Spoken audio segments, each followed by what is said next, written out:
This podcast is brought to you by Most Valuable Podcasts, saving your day from boredom with the best podcasting entertainment.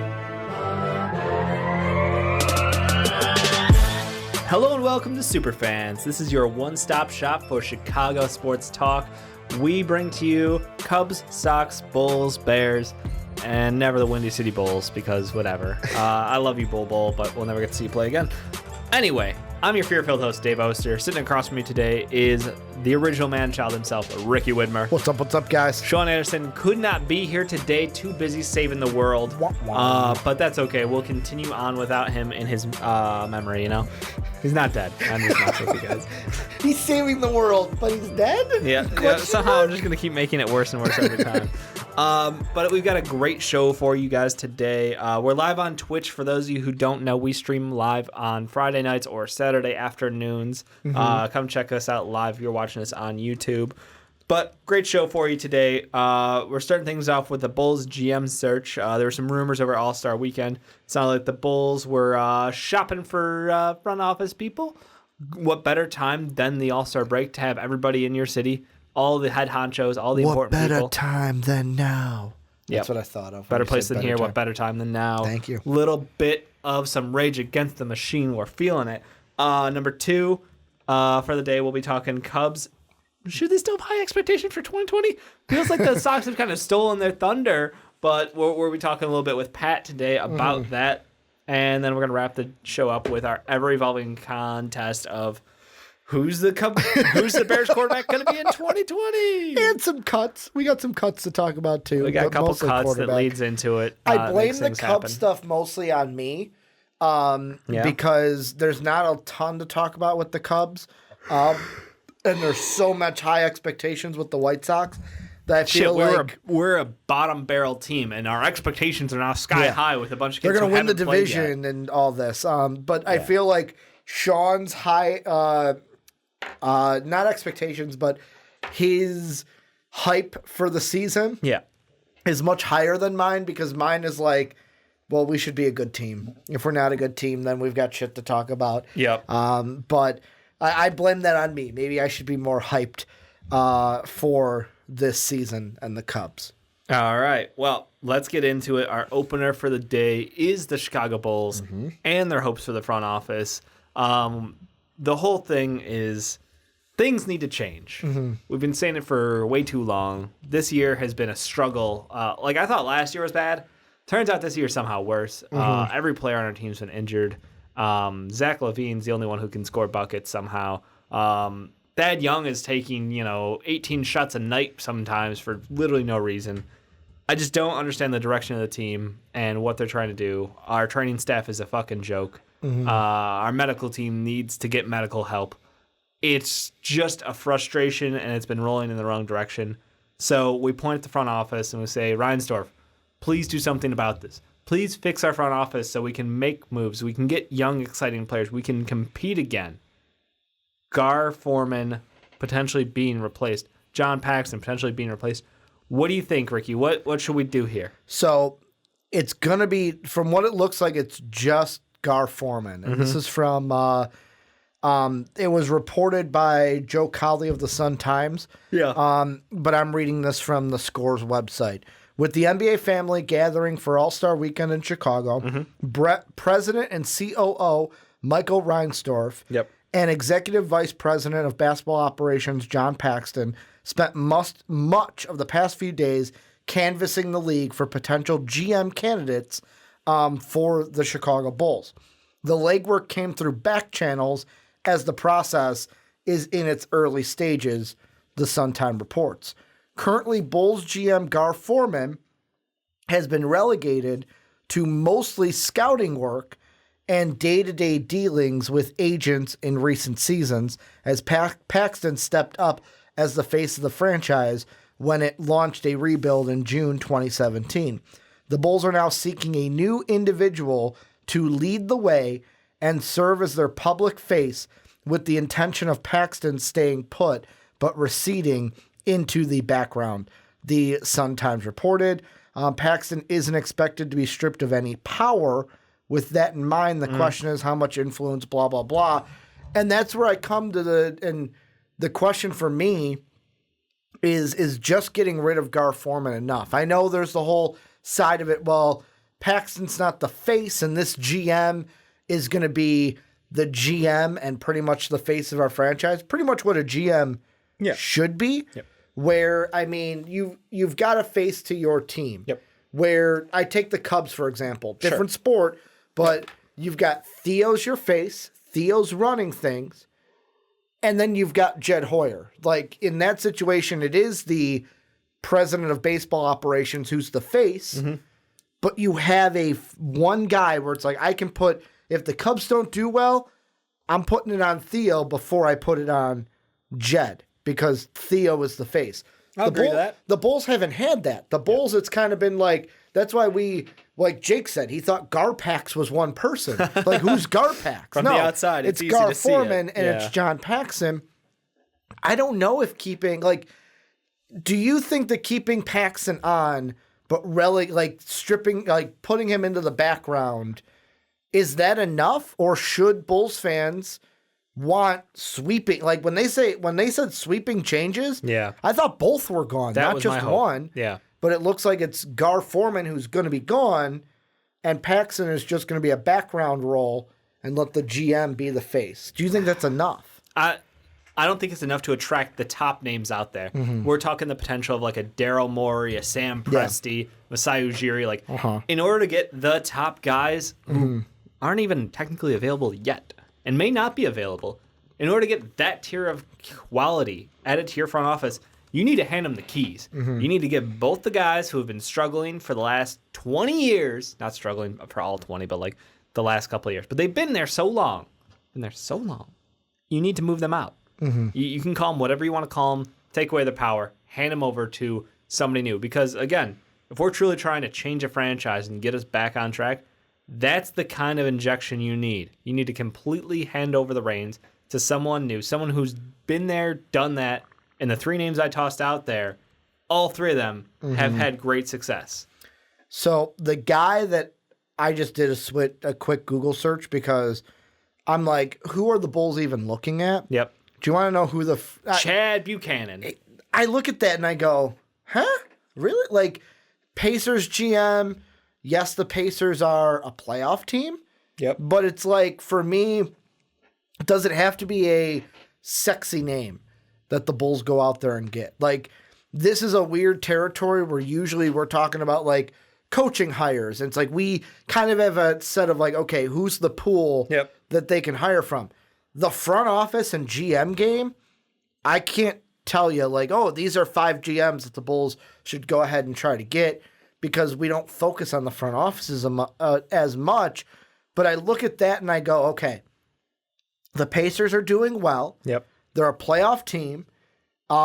It would depend on, like, did he have a say in, if he had a say in drafting Victor Oladipo? They didn't draft Victor Oladipo. They traded for Vic. I forget. He went to the Magic first.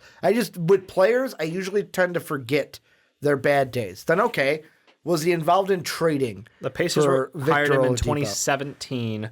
So I think it would have been after the fact. But some of the things I do see down here as accomplishments or, pins on him would be, he picked up Aaron Holiday.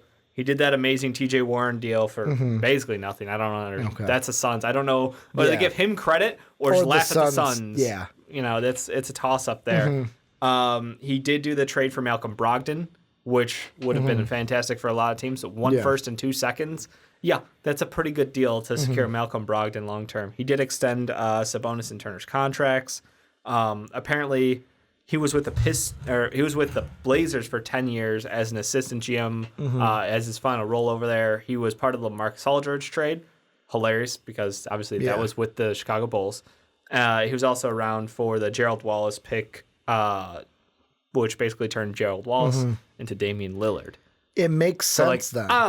He's got some hits in the past. Here's the thing. I don't know how much of a hand he directly did, or if he was one of the guys in the room saying, like, hey, we should really do this thing. Yeah. So, again, he's had 3 teams, been pretty successful. There's a trend I'm seeing, though. Yeah. A lot of what you just listed is not, hey, he drafted this, he picked this, he selected this.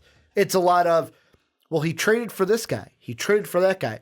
think about they trade for the draft pick, which they used to draft Damian Lillard. Yeah, but I'm like even the other ones, like getting T.J. Warren, drafting Aaron Holiday. Drafting Aaron Holiday. That's what I'm saying. Like he did both. But like, here's the thing: you were saying a lot more of trading to where 2 and 2.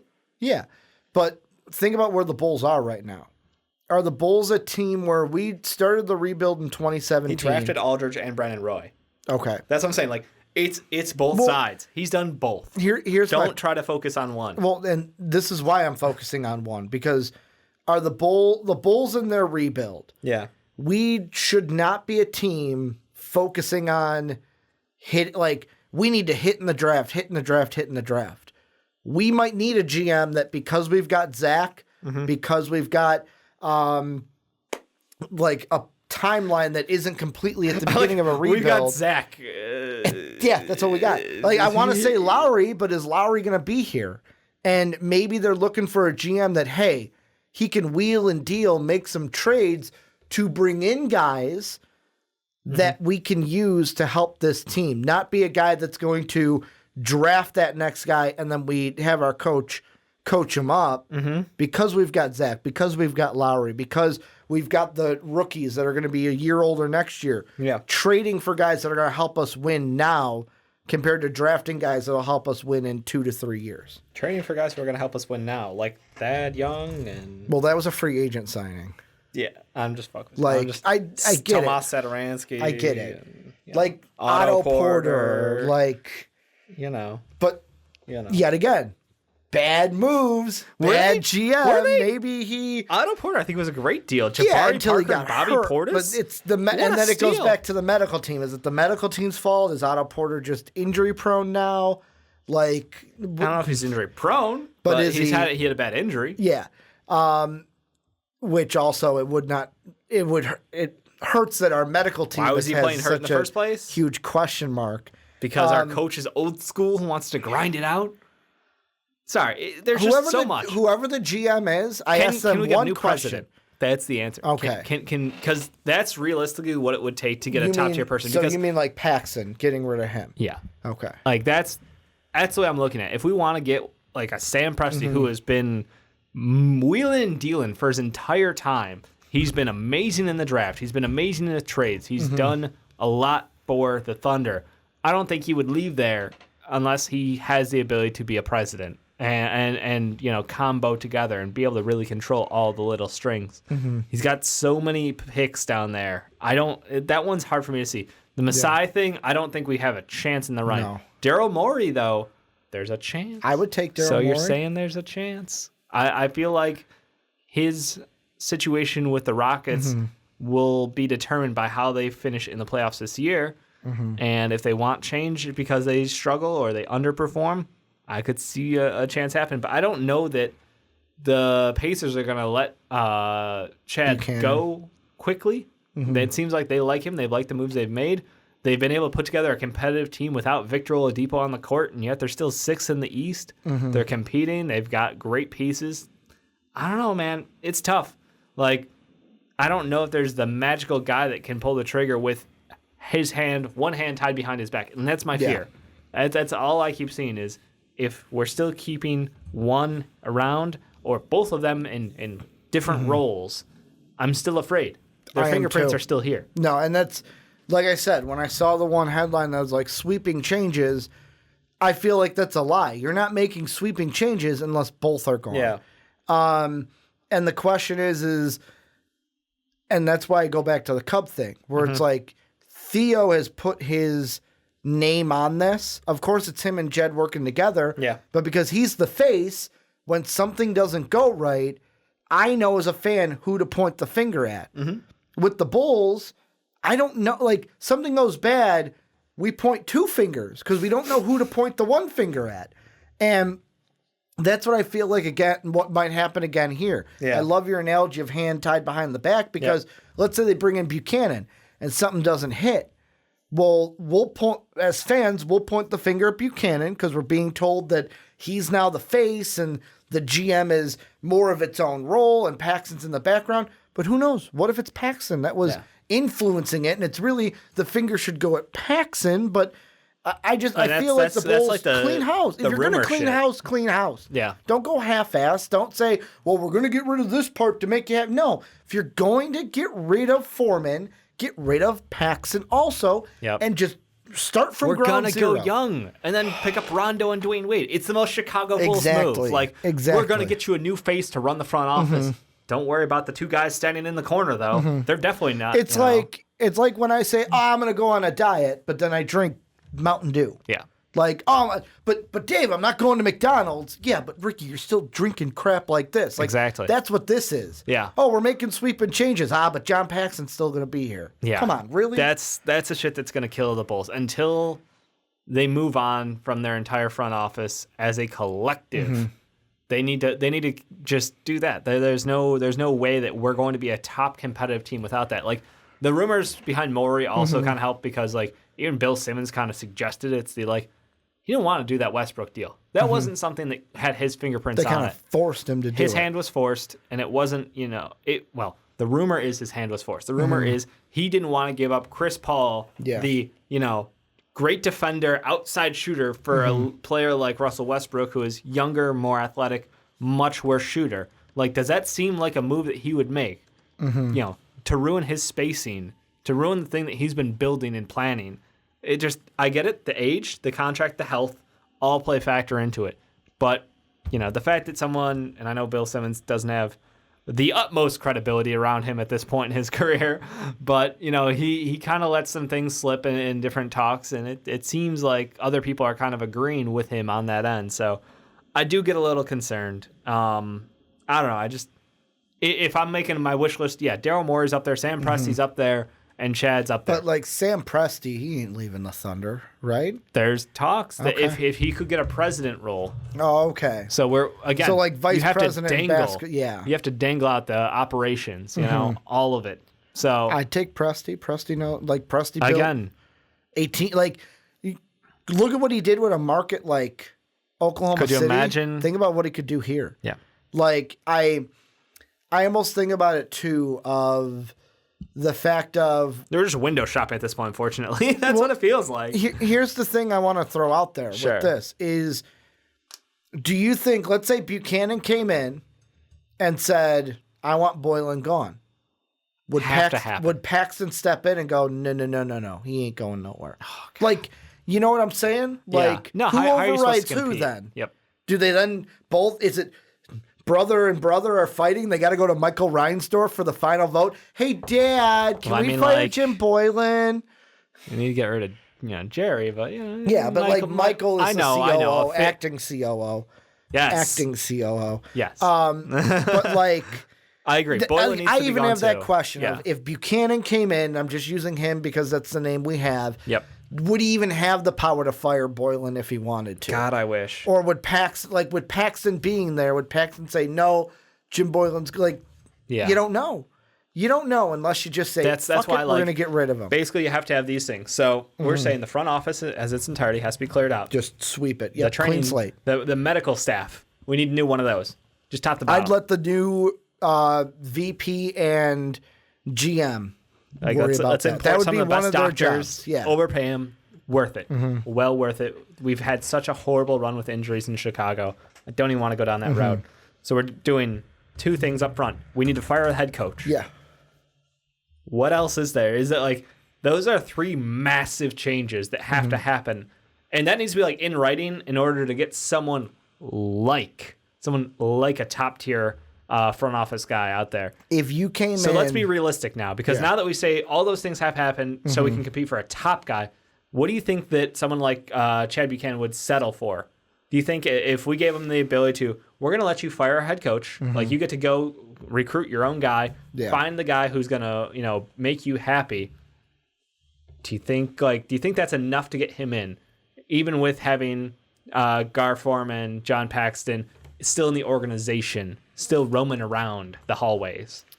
I mean, I almost look at it and I got to look up one thing before I see. And here's the problem. I think of like a guy like Rick Hahn. Yet again, look in baseball. Yep. But Rick Hahn isn't just nice job, Sam.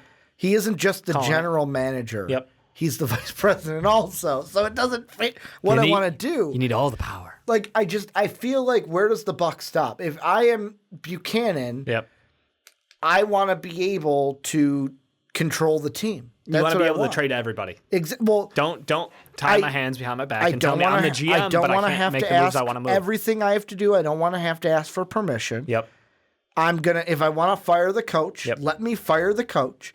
Like, I feel like with keeping Paxton out, like, what will that, like, they say in the background, what will his job be? Yeah, define then? that first. Like, what is he going to be doing? Marketing? Like, is he going to help the marketing team? And he's going to, like, I feel like with Paxton being involved in team operations for so long, it's not going to be the easiest thing just to take a back seat. Yeah, no.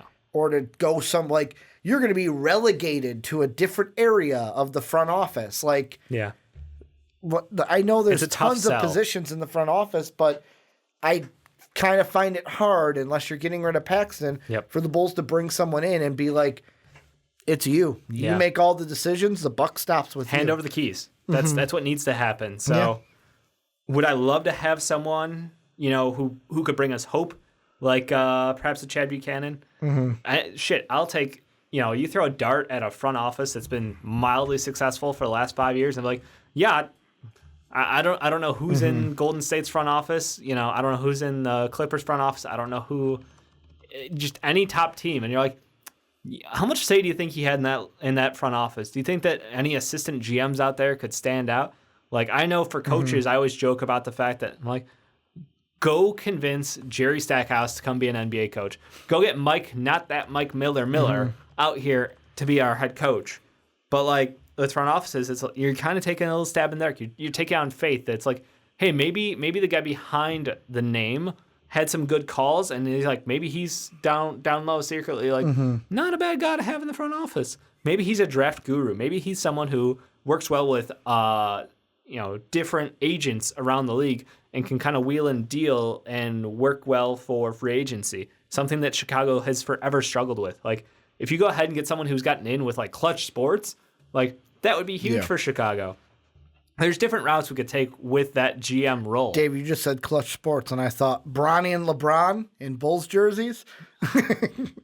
Look, man. You got to give Bronny first. But by the way, quick shout out to the fact that our comment section took like the entire NBA draft segment we put together, and like Bronny's a freshman. You guys are idiots. Like, no, I'm the idiot. We had like no, I'm the idiot. A 2-minute quick like. Yeah, like, wouldn't that be cool if, Bronny could get drafted in that first class where, they don't have to go to college, and, like, the other 45 minutes of content didn't matter. And it was just, you're hearing, like, Bronny's a freshman. You're dumb. Like, oh, my God. Twitch doesn't do that shit to us, but YouTube, always going to keep it classy. Yeah. Anyway. And the problem with it, too, last thing I'll say, is, like, for example, if you're going to go poaching off of, like, other... Yeah. To find, like... That's usually how it works. The one that I looked at was the Warriors. Yep. But here's the thing about them. They keep it in the family. So it's like a guy like Little Myers or Little Loeb are not going to leave the family. Yeah. When it's like, hey, I'm under the GM here when they why got to pass up on a potential for another ring? Exactly. To go rebuild in Chicago. Like, for example, Boston Celtics. That's pretty much all run by Danny Ainge. Houston Rockets has all been run by Daryl Morey. Who's the assistant GM? Yeah. But I'm also going with a trend here. Yeah. Where you have pretty much, except for like Golden State, what I'm saying. Like, I wonder, they're a family. I wonder if there is guys behind, Danny Ainge, Yasai Mujiri. I can't even say his name anymore. Yeah. The Daryl Moreys. Like, I wonder if there's assistant GMs who are contributing to their success, and we're like, maybe he's got a great eye for talent in college, and he could help us build. How are they finding all of these kids who are so good or on the other end? So, Soapy saying, please steal Stefanski. I'm begging you. I don't. No. I'm just going to go no. I want the Bulls to clear in house. Whoever they end up with in the front office needs to have the power to remove the head coach, to trade multiple pieces, and to actually scout talent. Because it's come out more and more that it seems like when the Bulls front office falls in love with someone, they go blind, and we can never forgive cash considerations. So, there's a lot of things on my wish list. Realistically, Ricky. You know who's a possible candidate I would think of as a dark horse depending on how this team's future goes? Sure. Let's hear it. Brian Wright. Brian Wright. GM of the Spurs. Okay. And the reason why I say that is if Pop retires this at the end of this year, Sure. decides to call it quits, Yep. why wouldn't a guy like Brian Wright go, okay, the president, pretty much he might be up for a promotion then Yeah. because president of basketball operations would be, or as they call it on their website, president of Spurs basketball I love it. is Coach Greg Popovich is also president of Spurs basketball. So Brian Wright may be up for a promotion. Okay. But like, let's say they don't look at him. Let's say Pop goes, well, I'm going to retire as head coach, but I'm going to stay in the front office as president of Spurs operations. Mm-hmm. Would a guy like Brian Wright decide to leave? Not if Pop stays. I think it's if Pop retires entirely, he's not going to get that promotion. He might be a guy that if they look him over for that, then maybe. But it'll be hard to look him over. I can't imagine they would. Like the guy I originally looked at was R.C. Buford, but he's the CEO. He ain't fucking leaving the Spurs to take a even if it's a vice president job, he ain't leaving that. So it's like, really, it's like what candidates are out there? So he'll get you a new coach. Yeah. I mean, there's hope. Who's a coach that would be a playoff coach this year that would get fired and then could be our coach? Let's look at the playoffs. Because that's what Dwayne Casey was. He was his team did really well. He got fired after losing the playoffs. Bud ain't getting fired. No. Nick Nurse isn't getting fired. No. We all know. Oh, it's Brett Brown. Brett Brown's our coach then. Oh, God. Oh, God. Oh, jeez. It's either Brett Brown or Frank Vogel, and Frank Vogel's not getting fired after 1 year. Yeah, literally, right? there's no other coaches who are going to get fired this year. I can't even see. No. Brett Brown is our Dwayne Casey. Brett Brown could be our Dwayne Casey. You're right. So, no, I will not take Stefan. Is it Stefanski, right? Stefanski, yeah. I do not want him. Stefanski.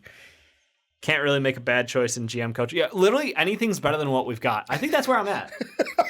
Bulls fans down below, let us know if there's anyone you would take. Wouldn't take. Have we hit rock bottom? We have. In my mind, we're literally like a game out of being the 9th seed, and I feel like we've hit rock bottom. I feel like we're a terrible team.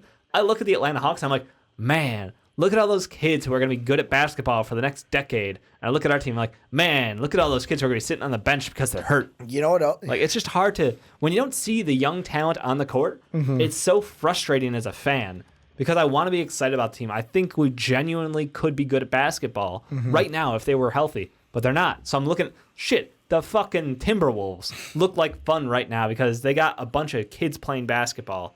And I think that's my frustration is I don't get to watch our team play because our team's hurt. So I'm watching our backups play and I'm watching old guys play. I'm getting frustrated at the fact that Kobe White isn't able to jack up, 30 shots a night and play 35 minutes a night for, reasons. So frustration is where I'm at as a Bulls fan. But can you Bulls fans tell us down below in the comment section who we should go for our new front office position, whether it's president of operations, whether it's just GM, whether it's head of scouting, all of the combined, anywhere up in that front office. Let us know. And then drop in a head coach suggestion as well, because we should be looking for that at the same time. Mark Jackson, right? Mark Jackson. Got to be Mark Jackson.